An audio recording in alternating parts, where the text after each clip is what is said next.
നമ്മുടെ എല്ലാം വീടുകളിൽ ഐശ്വര്യവും സമാധാനവും നിറഞ്ഞു നിൽക്കാൻ നമ്മൾ ആഗ്രഹിക്കുന്നു.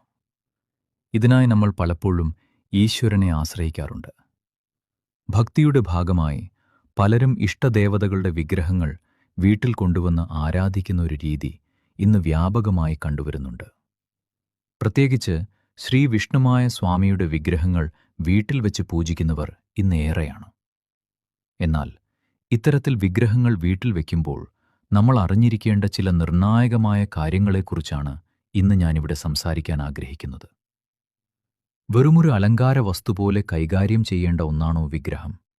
അതോ അതിനു പിന്നിൽ വലിയൊരു ശാസ്ത്രവും ചിട്ടയുമുണ്ടോ? നമുക്ക് പരിശോധിക്കാം. വിഗ്രഹം വീട്ടിലെത്തിക്കുക എന്നത് ഒരു തുടക്കം മാത്രമാണ്. യഥാർത്ഥ ഉത്തരവാദിത്തം തുടങ്ങുന്നത് അവിടെ നിന്നാണ്.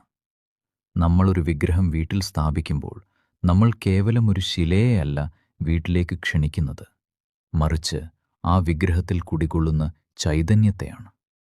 ആ ചൈതന്യത്തിന് നിലനിൽക്കാൻ കൃത്യമായ പരിപാലനം ആവശ്യമാണ്. പൂജകൾ, നേദ്യങ്ങൾ, ശുദ്ധി എന്നിവ കൃത്യമായി പാലിക്കണം. പലപ്പോഴും സംഭവിക്കുന്നത് എന്തെന്നാൽ, വലിയ ആഗ്രഹങ്ങളോടെ നമ്മൾ വിഗ്രഹം കൊണ്ടുവരും.